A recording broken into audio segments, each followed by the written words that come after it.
होगी। सर, आपके फंड में 4-5 स्टॉक्स हैं, 6 स्टॉक्स हैं जहां पे बहुत ज्यादा कंसंट्रेशन है। क्या वो पूरी इंफ्रास्ट्रक्चर थीम को कैप्चर करते हैं क्या? जी मैं नहीं, ये बात मैं नहीं मानता कि बहुत ज्यादा कंसंट्रेशन है। हम्म। आप देखेंगे तो कुल मिला के करीब 45 स्टॉक्स हैं हमारे पास। हम्म। तो उसमें एक दो स्टॉक्स हैं जो आप कह लीजिए कि एक तरह से they are behemoths in the sector.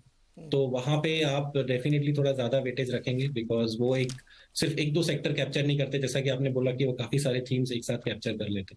Hmm. But उसके अलावा भी आप देखेंगे तो हमारे पास काफी डिफरेंट टाइप्स ऑफ स्टॉक्स हैं, जिनमें कि हमारे पास डिसेंट वेटेज है। बहुत ज्यादा मैं नहीं कहूंगा, पर डिसेंट वेटेज है कि जब वो चले तो हमें डेफिनेटली बेनिफिट हो। ओके। एक सवाल और है जो इंफ्रास्ट्रक्चर से जुड़ा हुआ है। आजकल बहुत ज़्यादा ये फैशन में आ गया है। फैशन में क्या मतलब पता नहीं, रियलिटी होगी, आप मुझे समझाइएगा।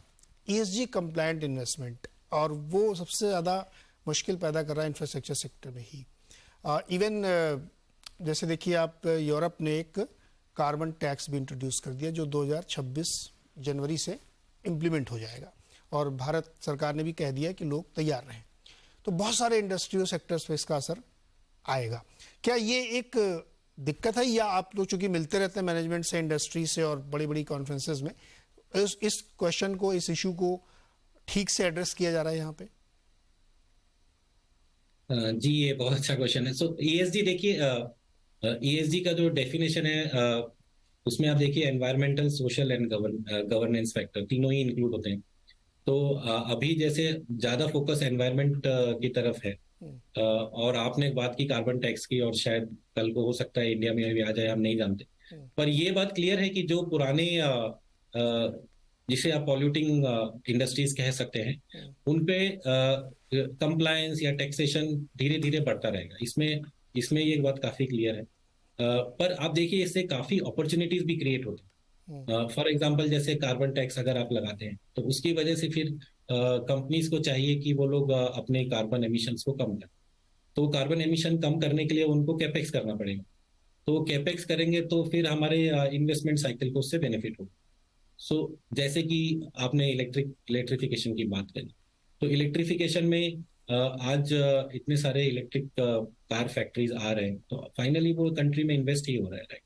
तो उसका मैं कहूंगा कि थोड़ा सा कॉस्ट बढ़ता है डेफिनेटली, बट उसका पॉजिटिव ज्यादा है मेरे ख्याल से। बिकॉज एक तो ऑब्वियसली लॉन्ग टर्म में आपको you have to take care of the environment, तो वो तो आपको करना ही है।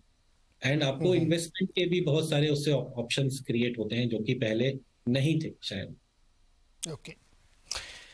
इसी थीम में एक चीज़ और, इंफ्रास्ट्रक्चर क्रिएशन या इन्वेस्टमेंट के लिए एक बड़ी चीज़ होती है कैपिटल, और कॉस्ट ऑफ कैपिटल पूरी दुनिया में काफ़ी महंगी हो गई है। भारत में भी है, हालांकि लोग कह रहे हैं कि पीक आउट हो रही है शायद। क्या ये अगर लंबे समय तक सस्टेन करेगी तो थोड़ा मुश्किल करेगी, या फिर इतनी डिमांड हमारे यहाँ है कि वो सबसाइड हो जाएगी?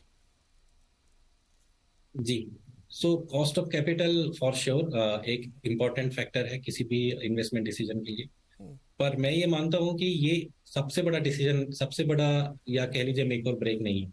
हम्म। अगर आप पिछले 2015 या 16 ऑनवर्ड्स देख ले, या इनफैक्ट ग्लोबल मार्केट्स में तो 2008 ऑनवर्ड्स ही आप देख लीजिए, तो कॉस्ट ऑफ कैपिटल तो काफी दिनों से सस्ती थी। तो लेकिन उसके बाद भी हम लोग कैपेक्स नहीं देख रहे थे इंडिया में। और interest rates 2016, 17, 18, even after Covid भी कम ही थे, ऐसा नहीं कि बहुत ज्यादा थे। पर आई थिंक जो मेन आपका, जो मैंने शुरू में टच किया था, हम्म। कि कॉर्पोरेट्स के पास बैलेंस शीट ही नहीं थी इन्वेस्टमेंट के लिए। बैलेंस शीट आपकी थोड़ी वीक थी। तो ना, अभी जब बैलेंस शीट इंप्रूव हो गई है और आपके पास कॉन्फिडेंस है कि जो आज आप इन्वेस्ट कर रहे हैं उसकी डिमांड रहेगी आने वाले 8-10 साल तक, तो वो ज्यादा बड़ा ड्राइवर है बजाय कॉस्ट ऑफ कैपिटल।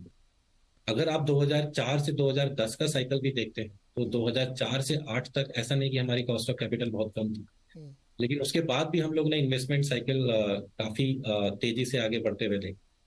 तो मेरे ख्याल से कॉस्ट ऑफ कैपिटल एक फैक्टर है, बट उससे बड़ा फैक्टर है कि आपके पास बैलेंस शीट है कि नहीं, आपके पास कॉन्फिडेंस है कि नहीं, पॉलिसी में कंटिन्यूटी है कि नहीं, एंड आपको आपका product finally will it be absorb in the market once you make it. I think वो ज्यादा इंपॉर्टेंट है। यहाँ पे एक छोटा सा ब्रेक लेते हैं। ब्रेक के बाद जब वापस आएंगे तो अभिनव से ये डिस्कस करेंगे कि कौन से नए सेक्टर्स हैं जो इंफ्रास्ट्रक्चर में शामिल हो सकते हैं और कौन सी ऐसी दिक्कतें हैं जो इस सेक्टर के लिए मुश्किल हो सकती हैं।